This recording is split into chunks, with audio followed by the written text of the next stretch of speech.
अस्सलाम वालेकुम दोस्तों, मैं हूं आपका दोस्त अली शहबाज। दोस्तों, आज हम बात करेंगे ईबी नैश से leaders in homeopathic therapeutics. Doctor EB Nash का ये मटीरिया मेडिका जो है, ये क्लिनिकल मटीरिया मेडिका है और इसके अंदर जितनी भी मेडिसिन है दोस्तों, वो बहुत ही अच्छे से बयान की गई हैं।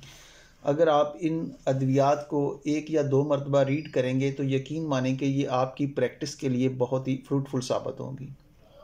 दोस्तों, आज की जो मेडिसिन है जिसका हमने इंतखाब किया है, इसका नाम है एगेरिकस।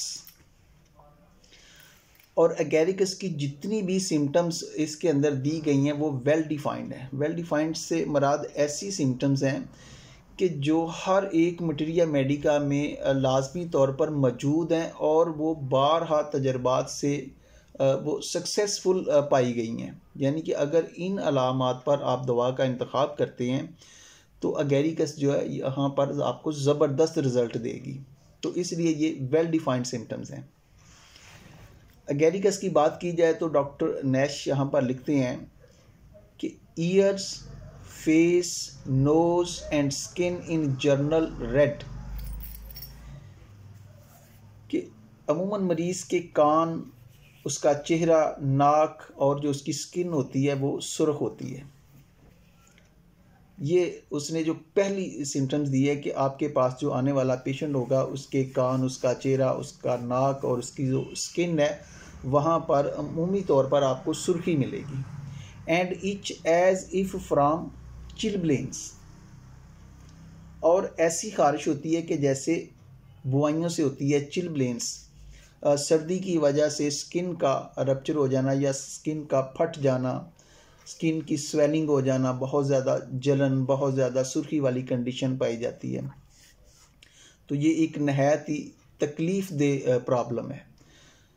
तो ये इस दवा की जो सबसे इम्पॉर्टेंट सिम्टम्स है वो आपके सामने ये है कि अगर आपके पास ये अलामात लेके मरीज़ आता है तो इन पर आपने चिलब्लेंस के ऊपर जाके, और ख़ास तौर पर अगर ऐसी सेम कंडीशन मिलती है कि मरीज़ का जो ईयर है, फेस है, नोज़ है या स्किन है वो उसकी रेड है और बिल्कुल उसके अंदर ऐसी अलामात मिल रही हैं जैसे कि चिलब्लेंस के अंदर होती हैं। अब ज़रूरी नहीं है कि आपको चिलब्लेंस ही मिले, बल्कि इससे सेम कोई भी तकलीफ़, कोई भी बीमारी हो सकती है, तो आपने इस दवा को रिकमेंड करना है।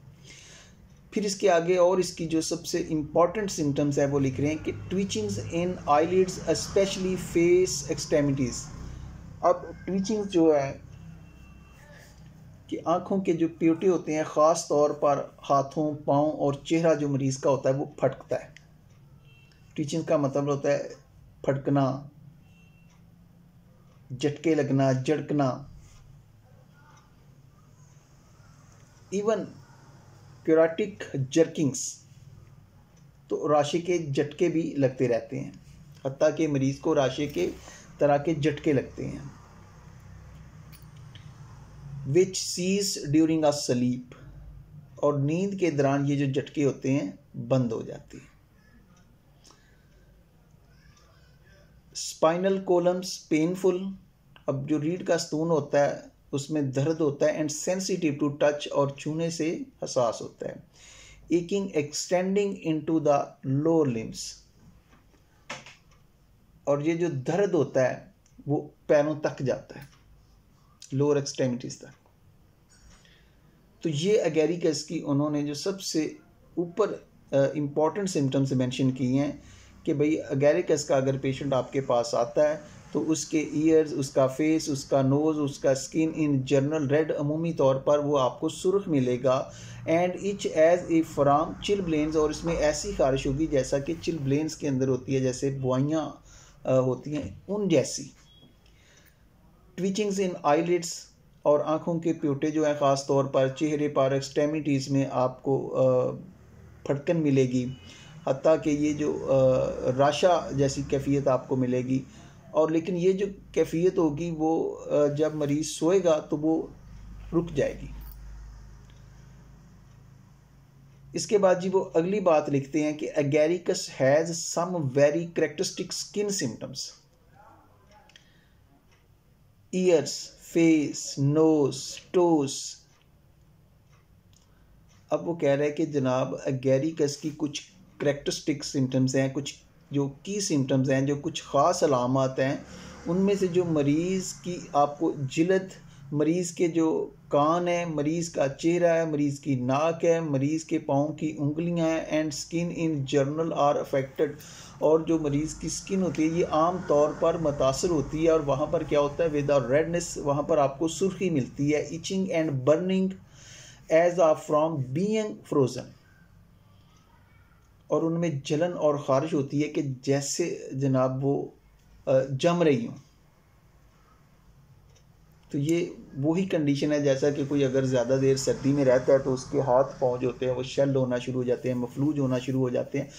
तो ये ऊपर वाली ही कंडीशन दोबारा फिर वो रिपीट कर रहे हैं कि ये जो अलामात हैं ये एगैरिकस की ख़ास आपको अलामात मिलेंगी। This is the very valuable symptoms. तो अब वो कह रहे हैं कि ये जो सिम्टम्स हैं ये बहुत ही वैल्यूएबल हैं and may lead to the choice of this drug in many very different diseases. तो अब ये रहनुमाई करती हैं हमारी सिलेक्शन के लिए जनाब मुख्तलिफ़ किस्म की बीमारियों में, कि अगर डिफरेंट डिजीज़ के अंदर हमें ये अलामात मिल जाती हैं कि मरीज़ का जो कान है, मरीज़ का चेहरा है, मरीज़ का नाक है, मरीज़ के पाँव की उंगलियां हैं, मरीज़ की स्किन है, अगर वो मुतासर है, वो सुरख है, वहाँ पर जलन हो रही है, वहाँ पर जो है ख़ारिश हो रही है, तो आपने एगैरिकस के मतलब सोचना है। अब बीमारी का नाम जो है डिफरेंट डिजीज़ कुछ भी हो सकता है, बीमारी ख्वाह कोई भी हो, अगर सिम्टम्स ये वाली हों। आगे वो लिखते हैं कि जनाब I have used the remedy a good many years with very gratifying result for chilblains. तो डॉक्टर साहब कहते हैं कि जनाब मैं तो काफ़ी अरसे से, कई सालों से चिलब्लेन्स के लिए इस दवा को इस्तेमाल कर रहा हूँ, तो इसके जो रिज़ल्ट हैं वो ग्रेटिफाइंग है, शानदार हैं, तसल्ली बख्श हैं। तो वो इनके रिज़ल्ट के मतलब कह रहे हैं कि वो उनके रिज़ल्ट से सेटिस्फाइड हैं, इनके रिज़ल्ट बहुत अच्छे हैं, शानदार हैं, मुतमिन करने वाले हैं। I always use it internally in the 200 potency. तो वो हमेशा उन्होंने कहा कि मैं इसको 200 की ताकत में इस्तेमाल करता हूँ। It is also a remedy of first importance of twitchings. तो आप कह रहे हैं कि ये जो दवा है जहाँ पर आपने अव्वलीन अहमियत देनी है वो है ट्विचिंग्स, वही फटकन झटके, to the severe cases of chorea और twitchings from simple twitchings in face. तो वो कह रहे हैं कि जहाँ पर आपने इस दवा को जनाब अहमियत देनी है वो है आसान या सादा से झटकों से लेकर चेहरे के हों, वो आईलिड्स के हों, वो ख़ास तौर पर, या वो एक्सट्रेमिटीज़ के हों, तो सीवियर केसेस ऑफ कोरिया, और चाहे वो राशा के जो हैं वो शदीद केसों वाले आपको झटके मिलें, या इन द लेटर डिजीज़ या बाद में आने वाली कंडीशन, तो the twitching cease during sleep. और ये जो झटके होते हैं ये नींद के दौरान जो होते हैं ठीक हो जाते हैं। तो फिर आपने इस दवा को अहमियत देनी है, फिर ये इसका अव्वलीन अद्वियात में शुमार होगा। जी, अगली बात जो वो हमें समझाने की कोशिश कर रहा है कि फटकन के केसेस, जो ट्विचिंग के केसेस होते हैं, उनके लिए हमारी अव्वलीन दवा के तौर पर शुमार की जाती है। अब चाहे चेहरे, आँख के प्योटों, हाथों पाँव की मामूली फटकन से लेकर राशा के शदीद अमराज तक को ये सेहतयाब करने की ताकत रखती है। और जो इसकी सबसे अहम बात आपने ये याद रखनी है कि जो राशा की हालत है, ये नींद के दौरान इसकी जो फटकन होती है वो बंद हो जाती है। आगे वो कह रहे हैं कि again it has been found useful in spinal irritation. तो रीढ़ की सोजश के लिए भी ये दवा जो है ये मुफीद रहती है।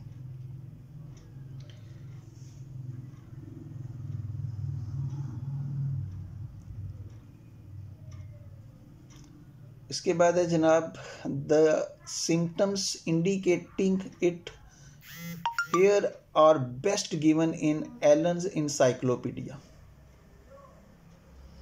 तो रीढ़ की सोजिश में इस दवा के इस्तेमाल के लिए एलन के इंसाइक्लोपीडिया के अंदर आपको बेहतरीन अलामात का इंदराज मिलेगा।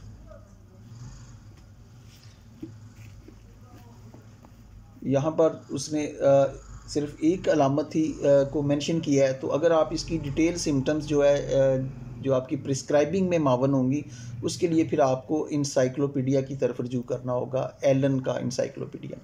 No doubt this remedy has been over proven. अब कहते हैं कि जी इस बात में तो कोई शक नहीं है कि इस दवा को ओवर प्रूवन, बार बार ये साबित हो चुकी है या बार बार ये तजर्बे से साबित है। As a consequence many of its recorded symptoms are unreliable. तो इसके नतीजे में बहुत सारी जो अनरिलायबल अलामात हैं वो भी रिकॉर्ड का हिस्सा बन चुकी हैं। The best work that can be done with it now is to separate them. अब कहते हैं कि बेहतरीन काम तो यही हो सकता है कि जनाब इफ़ पॉसिबल कि अगर मुमकिन हो तो आप इन अलामात को सेपरेट कर दें जो कि अनरिलायबल हैं, जो नाकाबिले इत्तमाद हैं। प्रूविंग ऑल थिंग्स, और वो तमाम जो साबित शुदा हैं जिनकी प्रूव आपको मिलता है। एंड होल्डिंग फास्ट, तो इनको फिर भाई तेज़ी से साम लो, डेट विच इज़ ट्रू, जो कि सच्ची हैं। तो ये आखिर पे डॉक्टर साहब ने जो है वो एक तजवीज़ भी दी है कि जनाब जो अलामात आपको रिलायबल नहीं लगती हैं लेकिन मुख्तलिफ मटीरिया मेडिका में चूँकि वो मौजूद हैं तो आप उनको स्किप कर दें, लेकिन जो अलामात दुरुस्त हैं आप उनको मजबूती से काबू कर लें। तो डॉक्टर साहब ने ये एक लास्ट पे राय दी थी। अब देखा आपने दोस्तों कि यहाँ पर आपको बहुत सारी हाइपोथेसिस, आपको वो ऐसी सिम्टम्स जो हैं जो आपके क्लिनिकल केसेस में आपको बहुत कम फ़ायदा देती हैं, या वो कभी आपके पास वो अलामत केस लेके आते ही नहीं है, तो आप अगर उन्हीं अलामात को लेकर गैरिकस को स्किप कर देते हैं तो ये कोई अच्छी बात नहीं है। अब ये जो उन्होंने क्राइटेरिया दिया है, ये जो सिम्टम्स उन्होंने आपके सामने रखी है, तो आपने सिर्फ़ और सिर्फ याद क्या रखना है, रेडनेस आपने याद रखनी है कि मरीज़ का जनाब जो भी नाक, चेहरा, कान है, उसकी स्किन है, वो आपको रेड मिलेगी। और दूसरी बात जो उन्होंने ऐड की है कि वहाँ पर आपको फिर ख़ारिश वाली कैफियत मिलेगी, जलन वाली कैफियत मिलेगी। और ये कैफियत कैसी होगी कि वो बिल्कुल अगर कोई बर्फ़ानी इलाकों में जाता है, सर्द इलाकों में जाता है, तो वहाँ ज़्यादा देर रहने से अगर उसके हाथों पाँव में शेल होना आ जाता है, खून मंजमंद हो जाता है, वो सुर्ख हो जाते हैं, उनके अंदर चिरब्लेंस जैसी कैफियत आ जाती है, तो उस कैफियत को आप मद्देनज़र रखते हुए फिर आपने इस दवा का इंतखाब करना है। अब चाहे तो वाकई वही कंडीशन हो या उससे मिलती जुलती कंडीशन हो, वो कंडीशन किसी भी बीमारी के नतीजे में हो सकती है। और दूसरी जो उन्होंने बात की है वो है उसकी जनाब झटके हैं, फड़कन है, कि अगेरिकस की ये बड़ी इंपॉर्टेंट सिम्टम्स है और इस पर मोस्टली जो डॉक्टर हैं इस दवा का इंतखाब करते हैं। अब चाहे वो कोरिया की कंडीशन हो, राशे वाली कंडीशन हो, या किसी और बीमारी का नाम दे दें, अगर आपको वो अलामत मिलती है तो इस पर आपने इस दवा को सिलेक्ट करना है। वालेकुम। तो ये कुछ उन्होंने इसकी स्पेशल करैक्टरिस्टिक सिम्टम्स का जिक्र किया कि भाई ये अलामात जो होती हैं ये आपको मिलनी चाहिए। अगर ये अलामात मिलती हैं कि मरीज़ का जो अफेक्टेड हिस्सा है वो रेडनेस है, उसके अंदर इचिंग है, बर्निंग है, तो फिर आपने इस दवा को इस्तेमाल करना है। और मरीज़ को सेंसेशन ऐसी होती है कि जैसे वो जम रहा है। तो ये जो सिम्टम्स है this is a very valuable है। तो इसी के साथ अली शहबाज को इजाज़त दीजिएगा। अल्लाह हाफिज़।